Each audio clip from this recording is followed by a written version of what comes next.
Aga väga erandlik on ka meie järgmise loo peategelane. Öeldakse, et mehed jäävad igavesti poisikesteks, aga kes iganes selle lause välja mõtles, ei pidanud ilmselt silmas päris seda. See on Andro. Ta on 20-aastane Tallinna noormees, kes õpib ülikoolis teisel kursusel ajalugu. Ajaloo hõngu võib tunda ka Andro Mustamäe kodus, kus ta hoiab oma mahukat militaaresemete kollektsiooni.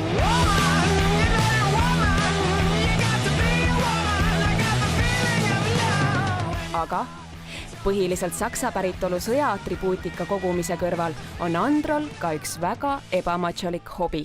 Tema nimi on Twilight Sparkle, maakeeli siis midagi videviku sätenduse laadset.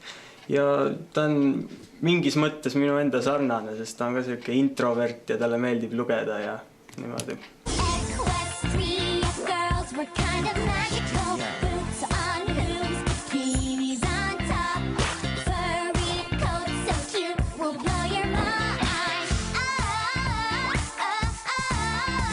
See lilla ükssarvik on tegelane peamiselt 5–10-aastastele tüdrukutele suunatud animasarjast My Little Pony, mille andunud fänn Andro on. Ma ei oskagi otseselt suurepäraselt seletada, et mis mulle selle juures nii imponeerib, aga ma lihtsalt tunnen iga rakuga oma kehas, et see mulle väga meeldib.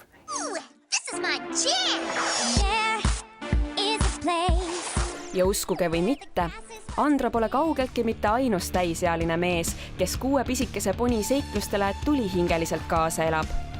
Alates 2010. aasta oktoobrist, kui My Little Pony seeria uus versioon Ameerika Ühendriikides teleekraanile jõudis, on mehiste ponifännide hulk lakkamatu hooga kasvanud. Tuhandeid mehi paeluval fenomenil on tänaseks päevaks ka oma nimi. Täisealist meessoost ponifänni kutsutakse browniks. Brownie on kombinatsioon inglisekeelsetest sõnadest bro ja pony ehk siis vend ja poni. Popkultuuri eksperdi Tõnis Kahu sõnul pole olukord, kus algselt ühele sihtgrupile suunatud toode hoopis teistsugusele ja ootamatule kontingendile meeldima hakkab, üldse nii ebatavaline. Kui ajaloost otsida, siis muidugi see teletupsude fännamine kuskil vist 90-ndate lõpus, mis levis.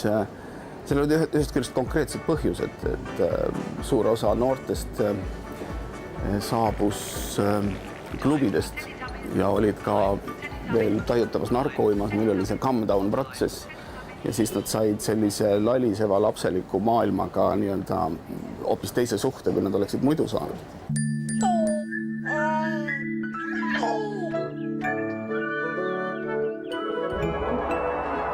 Millist poninänni sul endal kodus leidub? Mul on neid mänguasju paar tükki siin, mida ma hoian lihtsalt dekoratsioonidena oma arvutimonitori ees. Siis mul on siin seina peal üks poster ja selline vahva polüestertekk on mul ka. Lisaks multifilmi vaatamisele ja fänninänni kogumisele on ühe õige entusiasti tunnuseks oma lemmikutest inspireeritud kunstiviljelemine, mida hiljem teistega internetiavarustes jagada saab. Ka Andro on agar ponikunstnik. Siin on mul sellised päris algelised sketšid, kui ma päris alguses üritasin üldse ponisid joonistama hakata, et mõned on siin mõne teise pealt maha joonistatud või mis iganes ja mõned on lihtsalt sellised eksperimendid. Siin on sellist veidikene värskemat kraami. See on nüüd mina ise ponina. Ponifitseeritud variant jah, minust enesest. Ja siis siin on selline ida-saksa poni ka kenasti näha. Ja veidikene satiiri teemal, kuidas joonistada poni. Oma joonistusi postitab Andro aeg-ajalt erinevatesse My Little Pony teemalistesse veebikeskkondadesse, kus tuhanded meessoost ponifännid üle maailma omavahel igapäevaselt suhtlevad. Põhiliselt käib selline, et postitatakse pilte ja arutletakse nende üle, aga samas võib arutleda ka igast muude asjade üle. Näiteks on ette tulnud seda, et filosofeeritakse My Little Pony teemadel või üritatakse filosoofilisel tasandil ühe või teise episoodi sisu lahti seletada. Ja loomulikult tuleb ette ka seda, et arutletakse värskemate produktide ja mille iganes osas, mis sarjaga seoses välja on tulnud. Ponipalavik on jõudnud otsaga ka YouTube'i. Üheks populaarsemaks My Little Pony edasiarenduseks on kujunenud Hollywoodi filmitreilerite nii-öelda ponifitseerimine.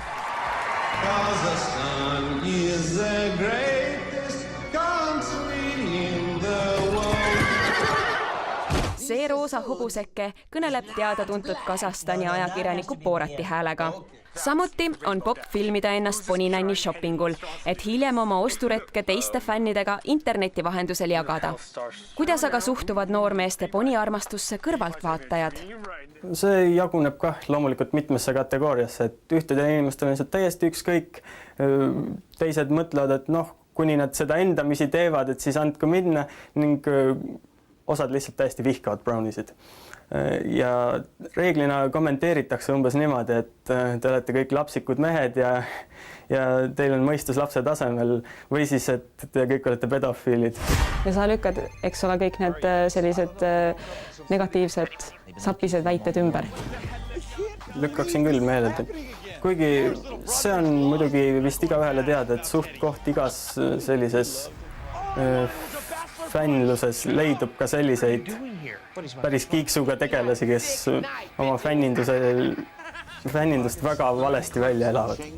See on kahtlemata olemas, aga see on ülipisike vähemus. Esiteks selline fännamine, selline oma fännamise objektide kogumine on kindlasti kõigepealt omane lastele, aga ongi tähele pandud seda, et hiljem hakkab see iseloomustama just teatud eas mehi. Tegelikult on see vanus võib-olla isegi reeglina vanem, kusagil 30-40 aastat koguvad mehed, näiteks kas või plaate, milles ka ma ise olen süüdi mõnevõrra. Põhjus, miks seda just mehed teevad, on ka sotsiaalpsühholoogiliselt uuritud ja märgatud. Ka naised korjavad teatud asju, aga neil ei ole kunagi see nii obsessiivne ja nii pingeline. Aga kas see sinu enda arvates ei ole kummaline, et sa endale sellise hobi oled leidnud? Ma ei ütleks nii väga, sellepärast, et eks inimesed ole erinevad ning igaühel omad arvamused. Kui mina leian, et mulle see meeldib, siis miks ma ei võiks sellega tegeleda?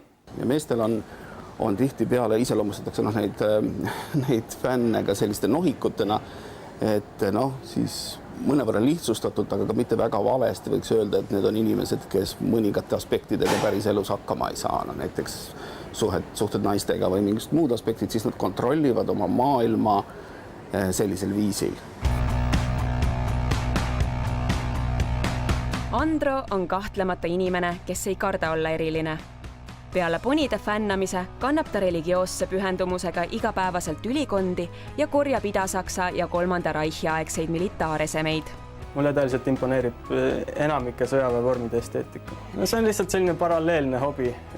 Hobid ei peagi alati omavahel ühtima, võibki kergelt selliseid vasturääkivusi asju olla. Miks sa soovitaksid inimestel My Little Pony seeriaga tutvust teha? Sest nagu nimi ütleb, sõprus on maagiline ja see sari ise on samuti maagiline. Kui suur hulk mehi on otsustanud fännata laste mänguasju ja maailmas on selle tõttu rohkem armastust ja vähem vägivalda, siis päeva lõpuks on ju kõik hästi.